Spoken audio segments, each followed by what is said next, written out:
Hey there, I'm Dave, the Notion coach, and today we're talking about building a personal productivity dashboard in Notion. In this example, we're using a template called Manifest, which is something that I created really just to organize a lot of different types of information, from journal entries to managing projects to setting goals, in a way that didn't feel too overwhelming or too clunky. But even if some of these sections don't apply to you, I'm hoping this is helpful to get an idea of how to think about organizing your own dashboard, especially if you're managing multiple types of projects or multiple dashboards within Notion.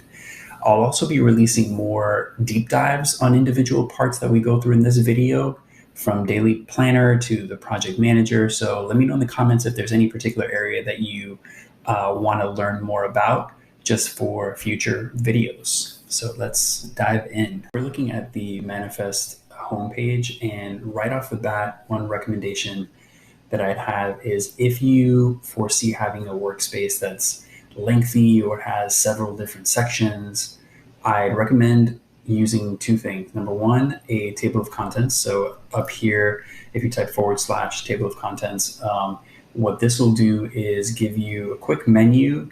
If you're using headings like H1, H2, H3, this will allow you to see the organization of your workspace and allow you to quickly move up and down between sections. The other recommendation I'd have is really using those headings to organize information, and we'll get into what that looks like in this workspace. But that'll also help to do things like toggle open and close different sections to make sure that it's visually not overwhelming in your dashboard. So up at the top, we mentioned the table of contents up here at the top left, and these are the 5 key areas that everything in the workspace is organized under, from track, actions, projects, areas, and systems. And we'll take a quick look at each of those sections and what's included in them. At the very top also, if we're thinking about the top of our workspace, it's really what is most important and what is information that you want to quickly reference or quickly capture in your workspace. So in terms of referencing, things like mantras or affirmations that you can open up first thing in the morning as a quick reminder of where your mindset is or where your goals are, could be pretty useful. And then also for capturing ideas or tasks. These are databases that we'll take a look at later in the workspace, but actions for quickly logging to-dos that you can go back in and assign to a project or assign a due date later. But this is really just opening up your Notion page, whether you're on a desktop or on a phone, and logging something before you forget it. The same thing goes for notes. Any ideas or things that you want to reference later on that you don't want to lose, this is a way to quickly capture that at the very top of your workspace. You'll notice throughout the workspace that I use toggles quite a bit, and this is really just to visually focus in on a key area and not get distracted by other information that's not critical at that point in time. So that's just the overall view of that top section. And now we're going to get into tracking, which includes the daily planner, journal entries, and looking at quarterly, monthly, and weekly plans and reviews. So if we go into this first section called track, if you click on the table of contents first line, it'll highlight that section in your workspace. So if you've got all of these sections expanded, that's also pretty useful for quickly navigating.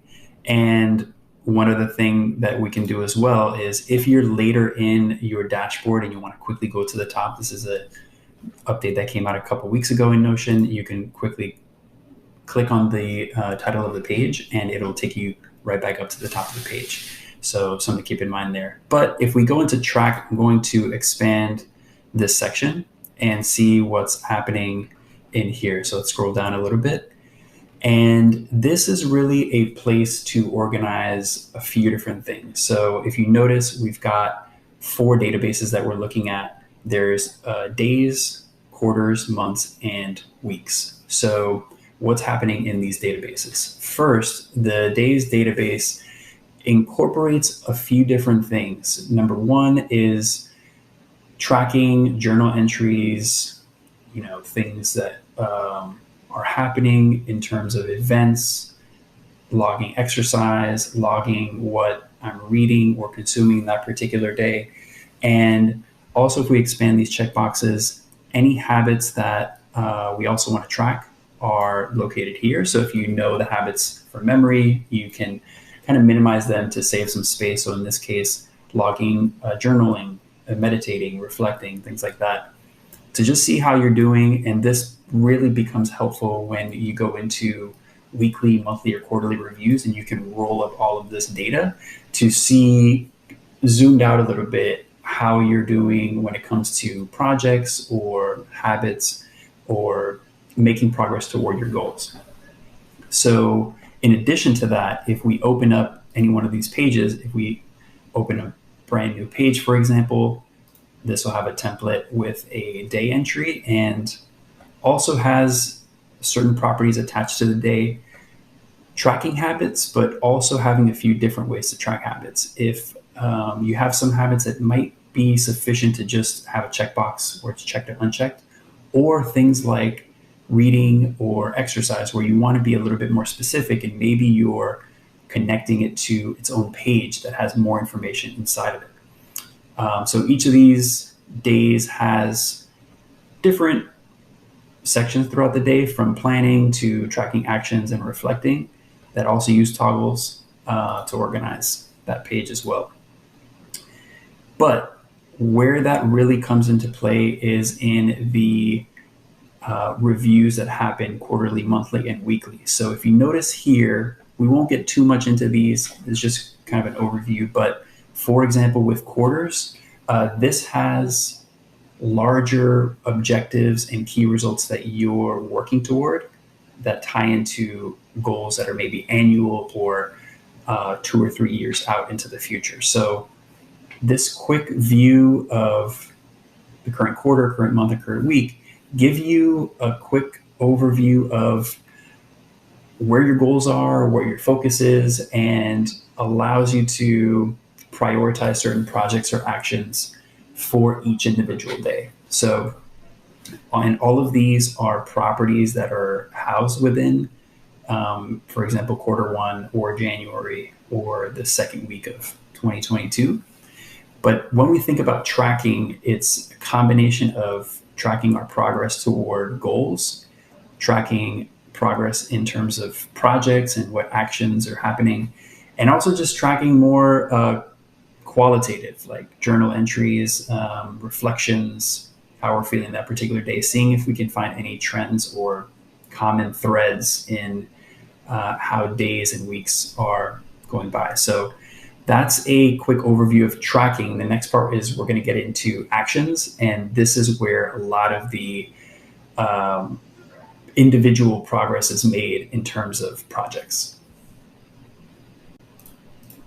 The second section of our workspace is called actions, and this is where all tasks are located. They're assigned projects, assigned a time estimate to get it done, also priority level. So we're going to take a quick look at that and also look at some of Notion's new features and how they play out in a typical board view. So again, if I go into the table of contents, click on that second link, you can see that actions is highlighted. So we'll expand this a little bit, and we can see they're collapsed currently in terms of the by projects, but let's take a look at how this is organized. So as some background, the actions database is closely tied to a projects database. So if we think about setting goals and then setting quarterly objectives, as we start a new quarter and you're laying out the projects that you want to focus on, then the next level is what actions need to be completed within each project. So even though we're not accounting for 100% of actions at the forefront, it definitely is helpful to get an idea of what still needs to be done to take a project from active to completed.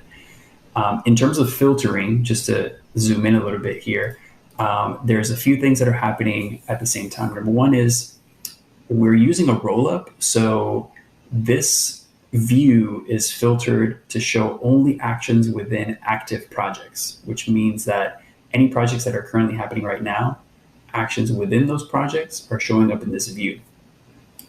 As a way to filter out all the actions that are either too far into the future or already completed, using filters to get rid of all that excess information allows us to really focus and zoom in on the highest priority actions and tasks.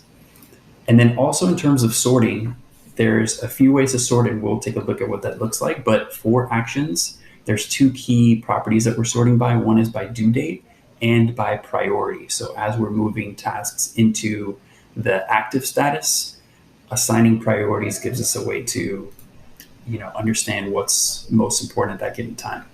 But one key area is, if you notice, one of Notion's new features is subgrouping or additional grouping. So if you go into the settings of the database and go into subgroup, we can see that not only can you subgroup by a tag or other properties, you can also subgroup by related databases. So we're currently subgrouping by project, which means that we've got these toggles that you can open up, expand any one of these toggles to see all of those active tasks without having to see all the other actions in your database. And in addition to that, you can organize the database alphabetically, reverse alphabetically, manually. You can see it's organized manually in this section, which allows us to just kind of toggle up and down which projects are, maybe have a due date that's upcoming or higher priority. And also hidden projects that you don't want to see in this view. Considering it's our home page, there's probably some projects that are maybe too out into the future or are not top of mind at that given time. But let's see what this looks like if we open up a project. So if I go into this project, it's an event webinar, we can see Kanban board style for this particular project. So in addition to that, we've got a few properties turned on by default. For example, setting up a quick tag to give an estimate of how long a task is going to take. It's probably not going to be super accurate, but it does give an idea of, if you're planning a particular day, gives an idea of whether the estimate that you have in mind is accurate or if you're going to need more time to complete a certain number of tasks. And moving tasks from one status to another works the same way as a typical board in Notion before this feature. So very useful in terms of getting a quick overview of what actions are outstanding and just where you're at in projects. And that's just a quick overview of actions. And we're going to take a zoom out a little bit to look at projects next. So moving from actions to projects, we're going to take a look at how to quickly navigate this in a way that's a little bit easier than scrolling up and down through a lot of information in this case. So if we click on the name of the page, that brings us back up to the top, and then go into the table of contents where we have projects, we're going to click on that to put us directly into the project section. And for projects, there's two key views that have been super helpful for me to organize 4 different ways. So the first view is a timeline, and this, again, similar to the actions database, is filtered by whether a project is active or upcoming. So what we've done here is turn off any projects that have been completed, just so that we can see what's outstanding, what's active, and what's in the pipeline over the next quarter. The other sorting in terms of properties is sorting by status, which means that the active projects show up at the very top, followed by upcoming projects, just to kind of prioritize what's current, and also the completion date. So this allows us to see this in a kind of Gantt style view in terms of what's current, where are the upcoming due dates or deadlines, and what's kind of a little bit further out. In terms of properties, what you want to have turned on is, the status, other things like if you have them applied to an area. We'll get into that part next, just to kind of see, what's included in here. I try not to put too many properties in the timeline view because it kind of organizes it in a linear fashion, and it could get a little overwhelming in one view. The next view, which we'll take a look at here, is the gallery. And this really almost creates cards for each project. And again, filters, some that are turned on is the project active, a little bit more focused in terms of what's current, what needs to be completed. If you're the type of person who likes to open up a project page and have actions, other pages, other documents organized within that project, this could be helpful in terms of a view to open up and really get focused into that project without working from the homepage. And those are the key views with projects, again, with your home workspace. The challenge is really filtering and curating information so that it's not overwhelming, but easy to navigate in as few clicks as possible. So the next area we'll get into is areas, again, zooming out one more level to see what that looks like next.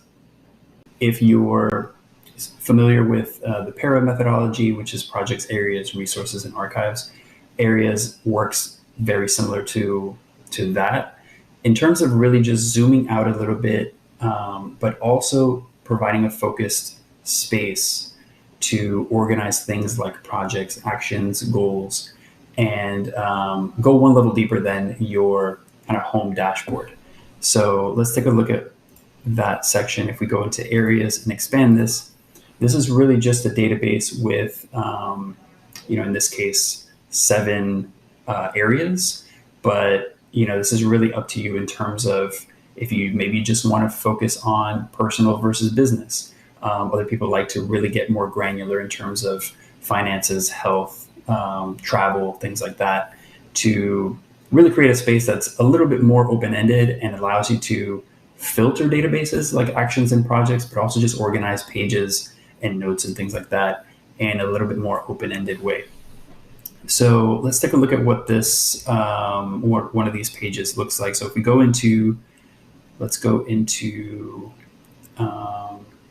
templates, and if we expand this page, some of the things that I had mentioned earlier, but if you're tracking goals, maybe like a year plus out into the future, it may be helpful to organize them by area so you can kind of see where your goals lie in terms of different areas, specifically more into objectives. This is like quarterly, what are some key milestones for the quarter, also organized by area, specific projects that are happening within this area, just to also get a sense of what that looks like.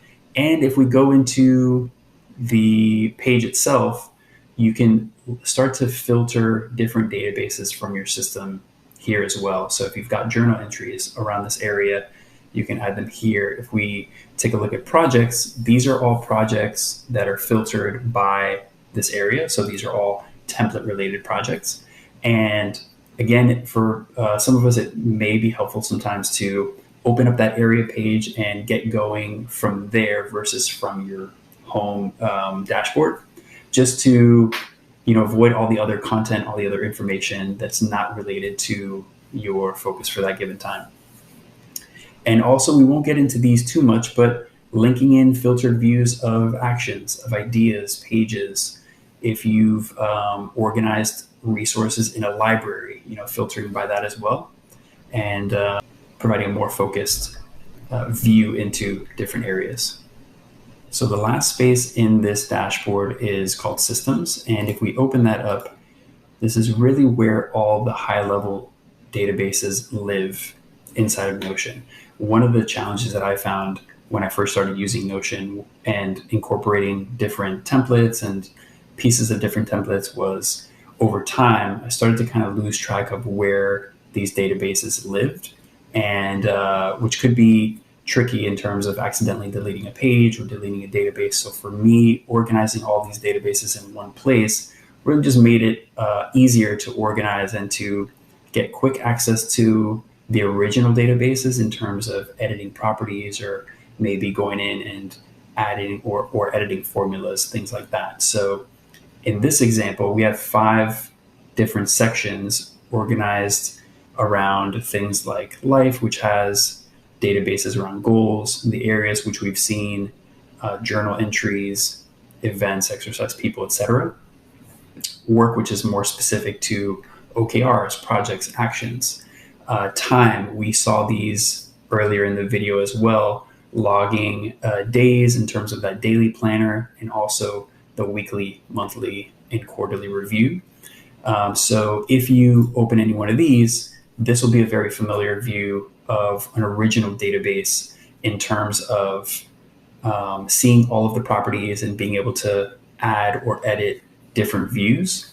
So this is really just helpful to see what's available in my workspace, and if I need to go into a specific database to edit or to make some changes, I know that they're in that systems space. So that's a quick overview of creating a personal productivity dashboard in Notion and doing it in a way that's not super overwhelming, but allows you to get specific views that you need to do work or to do reflection or to do some planning, and also doing it in a way that's not overwhelming or clunky. So that's it for this template. Let me know if there's any sections in particular that you're interested in diving a little bit deeper on, and we'll make sure to make some of those videos in the future. See you next time.